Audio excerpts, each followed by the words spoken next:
Banyak sih, pernah ada yang nanya kenapa teteh nggak kerja sih. Nah itu Adik kelas saya yang dulu satu kosan pernah nanya. Saya jawab, kenapa saya nggak kerja? Kan bisa disubkontrak itu ngasuh anak. Oh tidak. Ya kan? Kalau ini kan pendapat pribadi ya. Kalau bisa di helper, ada yang asisten, bisa di hire ya. Yang lain kayak gitu. Jadi waktu itu pertimbangannya naon sih? Saya nggak mau nggak sambil ngurus anak sambil kuliah. Pertama, gitu. Kan bisa disambil mah tuh ngurus anak mah. Oh tuh bisa, kan saya emak nak. Gitu. Karena menurut saya hanya berdasarkan nilai saya, anak saya itu harus pertama itu anak saya, kedua harus campur tangan langsung saya. Jadi nggak terlalu posesif. Cuma saya punya standar sendiri kalau anak itu harus saya urus sendiri. Oh gitu. Apapun itunya lah kan. Percaya sama yang lain. Ya. Buat anak kok coba-coba, coba pembantu satu nggak cocok, hire lagi yang baru. Udah gitu ya. Oh, tidak, kalau saya mah. Kan jadinya berkorban atau ngelain makan sambil lagi kuminjir nih. Pertama, saya tidak ada pengalaman. Ini kan berkaitan sama saya sendiri. Pertama, saya tidak ada pengalaman diurus sama orang lain. Jadi saya itu langsung diurus sama ibu saya. Jadi saya tuh nggak ada bayangan menitipkan anak sama orang lain gitu. Jadi nggak kebayang kalau sama saya tuh ya. Jangankan misalkan ya oke, misalkan sama Nini gitu atau sama nenek gitu. Tapi kan paling berapa jam gitu kan ya. Atau waktu itu pernah lah ya pas beresin skripsi gitu kan 2 hari gitu kan. Sisanya cuma itu aja, misalkan 2 hari dititip gitu. Udah. Tapi tidak selamanya gitu, atau tidak dalam jangka waktu yang lama gitu kan. Jadi banyak hal yang sebetulnya kalau kita sudah punya nilai sepakati bersama prinsip misalkan dalam keluarga. Karena salah satu misalkan yang kita sepakati ya di keluarga kita itu adalah bahwa keluarga yang paling utama. Misalkan salah satunya adalah anak gitu kan. Mungkin masa-masa golden age-nya usia. Soalnya kan masa sekarang itu nggak akan balik lagi. Saya masih ingat Ali itu masih lucu, unyu-unyu ya. Sekarang udah mulai nyebelin. Jadi saya kangen dulu pas zaman Ali lucu.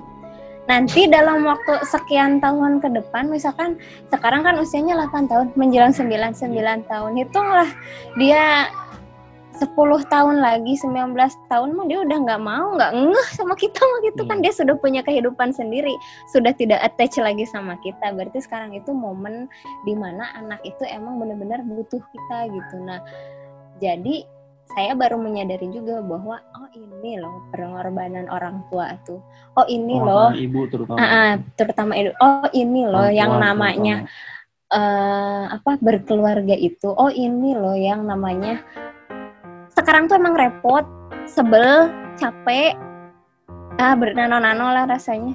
Tapi akan dirindukan nanti. Nah jangan sampai pada saatnya nanti kita tuh menyesal gitu. Dulu mah nggak saya. Dulu tuh si anak kita ini nggak kita pegang gitu. Misalnya kita melewatkan momen-momen itu, jangan sampai. Karena kan saya tidak menghalangi dia supaya berkarir. Oh, satu lagi. Karena nilai kita tuh sederhana. Dengan saya tinggal di rumah, itu membantu penyederhanaan keuangan. Lebih murah. Justru kalau dari segi keuangan rugi yang cari duit, yang fokus cari duit cuma suaminya doang. Kalau istrinya kerja kan kita dapat 2 pembantu, paling bayar kita taruhlah 3 juta atau 4 jutanya paling gede. Ayo sih pembantu sebenarnya sih. Karena kita nggak tahu juga kalau bayar pembantu berapa. Tapi paling nggak kan maksudnya kan kalau ngurus anak 3 ya kayaknya pantas lah kalau nggak kasih. Itu kan mungkin dengan kualitas yang tidak se-premium ibu langsung yang ngurus gitu kan. Di keluarga saya tuh biasa pas lagi keluarga besar saya. Jadi lagi kuliah terus nikah, punya anak gitu kan, baru selesai kuliah. Jadi mereka tuh comeback berkarir tuh setelah anak agak gede. Menurut saya itu adalah hal yang biasa kayak gitu. Ada contohnya. Yang late bloomer pun banyak gitu.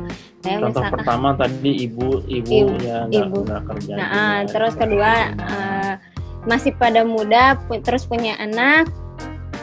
Jadi pas balik ke dunia kerja pun nggak tua-tua amat gitu. Maksudnya tuh masih salah satu hikmah nikah muda. Ya itu yang. Ya, karena mikirnya gini, dia ini kan nikah Mas berapa sih? Nikah tuh umur 21 ya. 20. Oh, 20. 21. Kan akhirnya 29. Kita 10 tahun nikah, dia cuma 31 kan, berarti umur 21, berarti masih sangat muda. Karena kemarin saya pada akhirnya bikin strategi apa saja yang harus dilakukan. Ketika saya umur segini, saya mau apa? Ketika saya segini, saya mau apa? Ketika umur saya segini, anak saya umur segini, kira-kira apa yang bisa saya lakukan?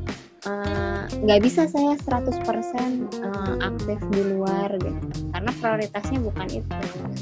Disuruh. Tapi kan gini, dia ya, misalkan itu kan kalau dari perspektif ini kan kita bicara nih kesetaraan laki-laki dan perempuan. Gini, kan keputusan itu sebetulnya kan kalau dilihat dari perspektif pengembangan atau aktualisasi diri perempuan, maka kan sebuah pengorbanan gitu kan. Ya saya mungkin laki-lakinya, ya udah saya masih tetap bisa ya gitu kan. Karena walau bagaimana perempuan dia harus memutuskan untuk diam di rumah. Ya jadi ibu rumah tangga lah gitu. Itu kan mungkin dipotret sama orang itu sebuah pilihan yang sangat merugikan kan secara karir ya. Karena itu yang namanya ibu. Dalam definisi apapun kan ada ibu yang memang tidak ada pilihan lain ya karena memang harus bekerja di luar gitu kan. Itu pengorbanannya. Kalau saya bentuknya ya seperti itu, berarti saya menunda mimpi-mimpi saya, menunda rencana-rencana saya gitu. Karena pada akhirnya laki-laki dan perempuan itu punya tanggung jawab dan fungsi yang berbeda, mau disama-samakan juga beda. Saya secara teknis pernah lah merasakan jadi single parent pas dirimu di ujung dunia sana gitu kan. Saya tinggalkan 2 tahun kuliah di Amerika. Jadi secara teknis saya jadi ibu tunggal gitu kan, secara teknis gitu. Jadi saya udah bisa berempati sama ibu-ibu tunggal di luar sana gitu. Seperti ini rasanya gitu. Saya masih bisa ngomong sama, walaupun via telepon masih bisa ngomong ini gimana. Bayangkan ibu-ibu tunggal di luar sana yang tidak ada pendampingnya, mereka juga harus jadi kepala keluarga, harus jadi pencari nafkah, harus ngurus anak juga. Wow. Artinya pilihan pada akhirnya jadi ibu rumah tangga teh. Karena saya kan itu kan sebetulnya ngeprem bahwa ibu jadi rumah tangga itu bukan yang mudah, terus yang. Nah ini dengan kondisi, dengan catatan ya, harus dicatat, maksudnya harus digarisbawahi dulu, saya tidak pakai asisten rumah tangga, mengganggu privasi saya kalau menurut saya. Dari sudut pandang saya nggak. Gara-gara di rumahnya kecil memang. Ya risih, saya termasuk risih, ada orang lain di rumah terus tahu seluk-beluk rumah kita tuh gimana kasarnya, bahkan ya pokoknya saya risih lah gitu. Jadi saya tinggal 2 tahun, saya bilang dia selama 2 tahun saya kuliah, kamu tinggal sama orang tua saja di Cipanas, jadi tinggal sama mertua saya gitu, jadinya ngurus 3 anak nggak repot kan, harus lain. Alhamdulillah 3 bulan. Terus sisanya berarti kan 20 bulan itu dia ngurus anak sendiri di rumah. 3 anak cowok semua gitu, terus kembar terus ya cowok semua lah gitu, yang manjat-manjat dan segala macam diurus sendiri. Signifikan other itu menurut saya itu sedikit kan ada 2 kemungkinan, ada mempengaruhi pola pengasuhan. Pertama bisa menguatkan, kedua bisa mengganggu, merusak gitu. Ini catatan ya, biasanya anak-anak kalau ada signifikan other itu beda, bisa lebih manja atau jadi tidak benar. Beda pas tinggal sama 3 bulan, selama 3 bulan tinggal sama orang tua, alhamdulillah banyak kisah menarik yang dilakukan oleh Ali di sekolah. Tapi pas balik ke sini semua di bawah supervisi saya aja. Mama jadi manajer helper. Saya lebih puas biarpun capek, tapi ada kepuasan tersendiri bahwa pertama anak-anak nggak terlalu manja, ngaruh masakeun bahasa Sundanya, menerima diri lah. pertama juga lebih mandiri karena mereka nggak bisa rely sama siapa-siapa lagi kecuali sama kita. Ketika kita kasih tahu, oh kamu begini ya, begini mau gitu. Poinnya ketika dia sendirian ngurus anak 20 bulan, ada saya, itu juga komplikasinya berbeda. Misalkan kita sering mengalami gitu, ya tadinya Aina gitu kan, kalau saya pekerja keluar gitu ya, seharian di luar, anak-anak lebih kondusif. Tapi kalau bapaknya udah masuk ke rumah gitu, bertingkah lah gitu, ada hal-hal yang ada beda gitu sikap anak, karena mungkin ada dia bisa mengadu ke saya, itu bapak dan ibu gitu. Apalagi kalau ada nenek, maksudnya ini mungkin Aman. Ini sebenarnya mungkin isu agak sensitif ya kalau di keluarga kita, karena di Indonesia banyak keluarga yang extended family ya. Iya, keluarga yang banyak signifikan others-nya, ada ada selain nenek, om, tante, paman, uwa dan yang lain-lain gitu. Tapi maksudnya ya itu mungkin ini nggak banyak dibahas atau diperhatikan sama yang lain, tapi kita melihat bahwa ketika ada banyak orang itu ada banyak pola pengasuhan yang mungkin ya tadi bisa saling menguatkan atau bisa juga saling menegasikan gitu. Jadi bikin anak bingung juga dia mau menuruti yang mana gitu. Pada akhirnya mas saya memilih untuk di sini sendiri bareng anak-anak berkaitan sama pengasuhan. Masih ingat itu momen dimana malam-malam begadang gara-gara si kembar sakit, itu tidak akan terlupakan. Ya, kalau dipikir pakai otak kiri stres lah. Otak kiri mah nggak bayang, saya juga kok tega ya. Ninggalin gitu ya, tapi ya gimana, tega gitu ya, itu saya ya harus minta maaf nih sama. Tapi mas, tega itu saya juga sebetulnya sangat ya, sampai sekarang merasa bersalah, tapi gimana cara ngebalasnya itu kan nggak mungkin ya. Kan atas kesepakatan bersama lanjut juga. Jadi pada akhirnya mah trade off. Jadi kayak gini, dia punya mimpi si kakang punya mimpi mau sekolah lanjut S2 luar negeri, dan kesempatan itu datang. Nggak mungkin dong saya bilang nggak boleh, walaupun kondisi pada saat itu saya lagi hamil kembar pula. Yang saya aja nggak kebayang gitu gimana mbak ngurusnya lah, pokoknya tidak terbayang nanti akan seperti apa. Saya berpikir andaikan saya di posisinya dia ketika saya punya mimpi, lulus, mimpi itu ada di depan mata saya, dilarang, betapa sakitnya itu gitu. Jadi saya juga jadi ada pikiran begini. Kan ada masanya, saya bilang kan saya bukannya menghilangkan mimpi saya gitu, tapi menunda. Jadi ketika saya mengejar mimpi saya nggak boleh di-stop. Jangan menghentikan saya, dan Anda harus selalu siap sedia gitu.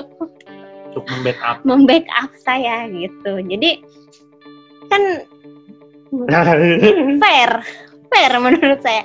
Saya sudah mengorbankan masa muda saya, mengorbankan masa muda saya gitu kan, dengan berbagai hal tek-tek bengeknya gitu kan. Pada saatnya nanti tolong jangan halangi saya gitu. Ultimatum. Kalau bagaimanapun saya jadinya kan ini salah satu contoh budaya patriarkis kan ya. Ya kalau misalkan jadinya kan ya dia mengorbankan diri untuk menunda proses pengejaran karir gitu ya kan, kepuasan pribadi, untuk ya pencapaian pribadi gitu sebagai ini. Tapi ketika saya mengejar itu, ya yang berkorban. Saya diakui itu diskusi panjang itu lah. Bagian dari budaya patriarkis gitu ya. Jadi ketika saya pengen kuliah ke luar negeri gitu kan, untuk mengejar dan yang berkorban jadinya perempuan gitu kan.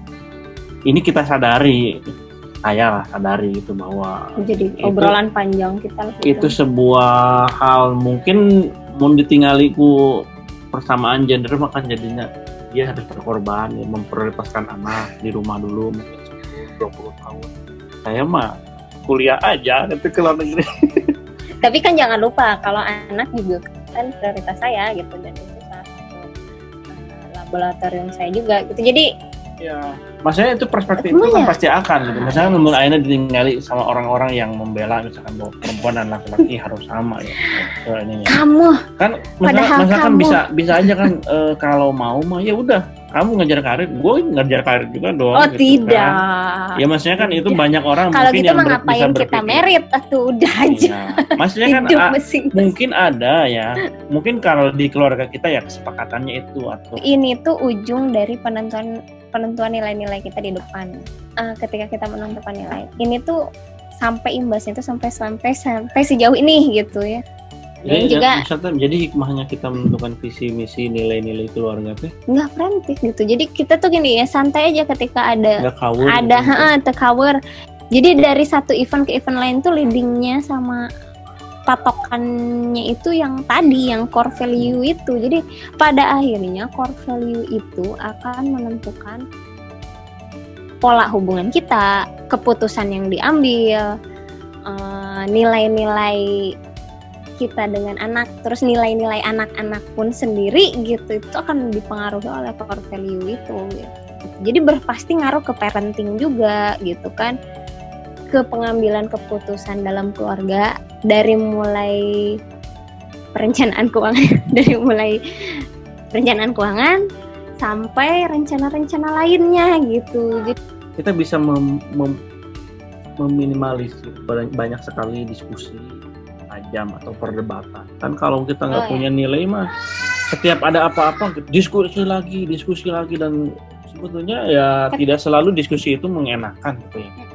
Jadinya kita harus membuat keputusan banyak sekali keputusan yang sulit gitu karena kita nggak punya core value yang sama.